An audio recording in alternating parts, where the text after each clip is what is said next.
शोभाताई आपला लहान मुलगा जितेनसाठी वधू शोधत होत्या. त्यांची मोठी सून मुंबईची होती, म्हणून लहान सून गावाकडची करायची असे त्यांनी ठरवले होते. म्हणजे आपला आणि गावाचा संबंध तुटणार नाही असे त्यांना वाटायचे. गावाकडे सगळ्या नातेवाईकांना त्यांनी अनुरूप मुलगी असेल तर सांगण्याची विनंती केली. त्याप्रमाणे आलेल्या स्थळांमधील काही शॉर्टलिस्ट करून जितेन आणि त्याच्या वडिलांना घेऊन त्या गावी पोहोचल्या. 5-6 मुली पाहून त्यातील एक मुलगी सावनी त्यांनी पसंत केली. सावनी ग्रॅज्युएट होती. नाकी डोळी ठीक पण थोडीशी साधी वाटली. चेहऱ्यावर अजिबात मेकअप नाही. एक बरी साडी नेसून खुर्चीवर बसली होती. बोलणे मात्र दिसण्याच्या अगदी विसंगत. एकदम आत्मविश्वासाने प्रत्येक प्रश्नाचे नम्रपणे उत्तर देत होती. जितेनच्या पप्पांनी तिथेच मुलगी पसंत असल्याचे सांगून टाकले. शोभाताई आपल्या नवऱ्याकडे पाहतच राहिल्या. असे कोणी आपल्या बायको मुलाचा विचार न घेता लगेच असल्या गोष्टी जाहीर करतं का? घरी येऊन त्या तनतन करू लागल्या. मम्मी शांत हो. पप्पांनी काय चुकीचे केले? तू पण तिथे बसल्या बसल्या पसंत आहेच्या खानाखुना करत होतीस ना? अरे मी फक्त इशारे करत होते. तुझ्या महान पप्पांसारखं तिकडेच बोलून मोकळी नाही झाली. हे सगळं आणि अजून यांचं नाटकाचे काही प्रयोग संपल्यावर जितेन आणि सावनीचे लग्न झाले. नेहा मोठा मुलगा नरेनची बायको तिने सावनीला जेव्हा तिने मांडवात पाहिले तेव्हा मनातून थोडी खुशच झाली. थोडी गावंढळ दिसते. चला बरे झाले, निदान आपला धाकत तर राहील, तिच्या मनी आले. सावनी अगोदर थोडी बुजल्यासारखी राहायची. नेहाने तिला गृहप्रवेशाच्या रात्रीच किचनमध्ये कुठे काय ठेवले आहे ते दाखवून दिले. सकाळी मी आणि नरेन 8 वाजता आपल्या कामाला निघतो तर 7:30पर्यंत नाश्ता आणि डबा तयार पाहिजे हे सांगायला ती विसरली नाही. दुसऱ्या दिवशी सकाळी सगळं करताना सावनीची तारंबळ उडाली. हो, याआधी असे एकटीने तिने कधी किचन सांभाळले नव्हते. शोभाताई उशिरा उठल्या. सासऱ्यांच्या मदतीने तिने कसेबसे ते आवरले. भांडी साफसफाई वगैरे घरचे सगळे कामं आवरून ती सावनी आणि शोभाताई जेवायला बसल्या. जेवताना शोभाताई बोलल्या, मी सकाळी तुला मदत नाही केली म्हणून तुला राग आला असेल ना, पण मी तुला सकाळी कधीच मदत करणार नाही हे ध्यानात ठेव. मी दिवसभर जेव्हा घरी कोणी नसेल तेव्हा तू म्हणशील ती मदत करेन, अगदी रात्रीच्या जेवणाची. दुसऱ्या दिवसाच्या सकाळचीही तयारी करून देईन, पण सकाळी मला काहीच विचारू नकोस बाळ. सावनीला का ते विचारावं वाटलं पण हिंमत झाली नाही. हळूहळू सगळं कळत गेलं. नरेन लग्नानंतर 8 वर्षानंतर जन्माला म्हणून आईचा लाडका होता. त्यामुळे त्याला घरी आले की नजरेसमोर फक्त आईच हवी असायची. जेवताना समोर शोभाताई नसल्या की तो जेवतही नसे, म्हणून त्या सकाळी त्यांच्यासमोर बसून राहायच्या. दुसरी गोष्ट म्हणजे जेव्हा जितेनचे लग्न ठरले तेव्हा नेहाने शोभाताईशी भांडण केले होते. म्हणे तुम्ही जाणून बुजून गावाकडची सून आणताय, मग तुम्ही दोघी एक होऊन माझा पत्ता कट कराल. शोभाताई सावनीशी नेहासमोर कडक वागून हे सिद्ध करायचा प्रयत्न करायच्या की सावनीला कोणाच्या मदतीची गरज नसून ती स्वतः स्वयंपूर्ण आहे. एकदा नेहा फोनवर कोणाला तरी सांगत होती, काही नाही ग, गावंढळ आहे नुसती, जरा गोड बोलले की गुपचूप घरचं सगळं काम करते. मी आपली घरी राणीसारखं फक्त आराम करते. काम करायला आहे की ती गावावरून आणलेली नोकरानी.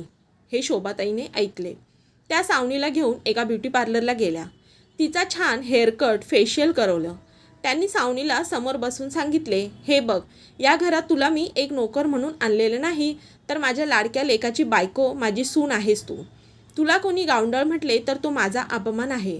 तू अशी साधी नको राहत जाऊ. तू घरी असतेस म्हणून घरचं सगळं काम स्वतःहून करतेस, पण याला काही लोक तुझे कर्तव्य आहे असे समजू लागले आहेत. तू आता घरी बसायचे नाही, एखादी नोकरी शोध. त्यांच्या आग्रहामुळे सावनी नोकरीच्या प्रयत्नाला लागली. 2 महिन्याने तिला यश आले. त्या रात्री जेवताना नरेनने जाहीर केले की आता सावनी पण नोकरीला जाते, म्हणून रात्रीचा स्वयंपाक नेहा करेल. सकाळचं सावनी. नेहा पाय आपटत बेडरूममध्ये गेली.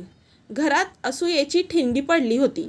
त्या दिवसापासून नेहाने सावनीशी बोलणे पूर्णपणे बंद केले. सावनी स्वतःहून बोलायला जायची तर ती एका शब्दानेही उत्तर देत नसे. आता मात्र सावनीची सहनशक्ती संपली गेली सुडत, म्हणून तिनेही बोलणे बंद केले. एकदा किटी पार्टीसाठी काही बायका घरी आल्या असता सावनीने त्यांचा चांगला आदर सत्कार केला. त्या जाता जाता बोलल्या, शोभाताई तुमची धाकटी सून चांगली आहे की हो, मोठी म्हणते तशी गावंढळ बावळट अजिबात नाही. काही महिन्यात सावनीला मातृत्वाची चाहूल लागली. नेहाच्या लग्नाला 5 वर्ष झाली होती, पण ती अजून आई होऊ शकली नव्हती. तिला सावनीचा अजून हेवा वाटू लागला. योगायोगाने तिलाही दिवस गेले. एका आठवड्यात नरेन आणि जितेन त्यांचे प्रमोशन झाल्याची बातमी घेऊन आल्या. मिठाई खात नरेन बोलला, हा कदाचित सावनीच्या बाळाचा पायगुण असावा. नेहाचा परत पारा चढला. पण सगळ्यांसमोर बोलणार काय? सावनीने मुलाला जन्म दिला तर नेहाला मुलगी झाली. 2 लहान बाळांच्या आगमनाने घराचे गोकुळ झाले. परंतु नेहाने आपले जावेचा दुस्वास करणे सोडले नाही. सावनी त्या छोट्या मुलीवर आपल्या मुलाइतकेच प्रेम करी, पण नेहा मुलाकडे ढुंकूनही पाहत नसे. एका दिवशी त्याने तिच्या मुलीचे खेळणे घेतले म्हणून नेहाने त्या बाळाच्या पाठीवर जोरात धपाटा मारला. 6 महिन्याचे ते बाळ कळवळून रडू लागले. आवाज ऐकून सगळे धावत आले. आपल्या बाळाच्या पाठीवर वळ पाहून सावनीच्या डोळ्यात पाणी उभे राहिले. तिने नेहाला मारण्याचे कारण विचारताच नेहाने सांगून टाकले, तो माझ्या पिल्लूच्या हातातील खेळणं घेत होता. आता मात्र सावनीचा संताप अनावर झाला. पुढे होऊन तिने सरळ नेहाच्या कानाखाली जाळ काढला. जितेनकडे वळून ती बोलली, आजची रात्र या घरातील आपली शेवटची असेल. या असल्या कोत्या मनाच्या असंवेदनशील बाईसोबत या घरात मला राहायचे नाही. आज फक्त एका खेळण्यासाठी हिने माझ्या छोट्या लेकराला मारले. उद्या एखादी मोठी घटना घडली तर जीव घ्यायला कमी करायची नाही ही बाई. उद्या मी माहेरी जाते. जोपर्यंत तुम्ही दुसरे घर पाहत नाही तोपर्यंत मी परत येणार नाही.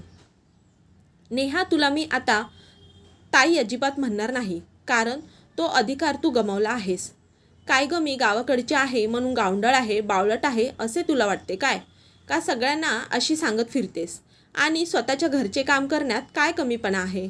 ते काम मी केलं म्हणून मला तुझ्या मैत्रिणींमध्ये नोकरानी म्हणून हिणवतेस.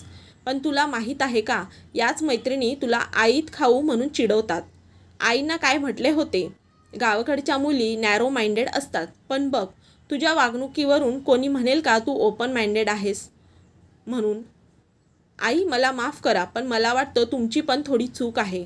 कारण तुम्ही या जेव्हा चुकल्या तेव्हा तुम्ही सहन करण्यापेक्षा त्यांना हक्काने समजवायला हवे होते. तुम्ही मला खूप आदर दिलात.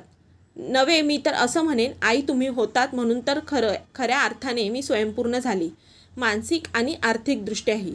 पण गरज होती तेव्हा तुम्ही चोरून गुपचूप मदत करण्यापेक्षा उघडपणे खऱ्याची बाजू घ्यायला हवी. आहो म्हातारी, मेल्याचे दुःख नाही, पण काळ सुकावतो त्याचे काय? सावनी आपल्या बाळाला घेऊन माहेरी निघून गेली. आठवड्याभरात जितेनने दुसरे घर घेतले आणि तिला परत आणले. शोभाताईंनी त्यांना घर लावण्यात पूर्ण मदत केली. त्या नरेनसोबत राहतात, पण जितेनवरही त्यांचे तितकेच प्रेम आहे. गावाकडची सून हा काही ठिकाणी हसण्या कुजबुजण्याचा विषय होतो. बऱ्याच शहरी लोकांना वाटते की या मुली शहरी वातावरणाशी जुळून घेऊ शकणार नाहीत. मुलांना त्या गावंढळ असतील अशी भीती वाटते. पण शिक्षणाच्या सर्वदूर प्रसारामुळे हे सगळे विचार आता गैरसमज असल्याचे सिद्ध होत आहे. नेहासारख्या काही बायकांमुळे मात्र स्त्री हीच दुसऱ्या स्त्रीची शत्रू असल्याचे चित्र उभे राहते. अशा बायकांना एकच सांगावेसे वाटते, चकाकते तेच सोने नसते. मित्रांनो, तुम्हाला ही कथा आवडली असेल तर व्हिडिओला लाईक करा, जास्तीत जास्त शेअर करा आणि हो, चॅनलला सबस्क्राईब नक्की करा. व्हिडिओ पूर्ण पाहिल्याबद्दल धन्यवाद.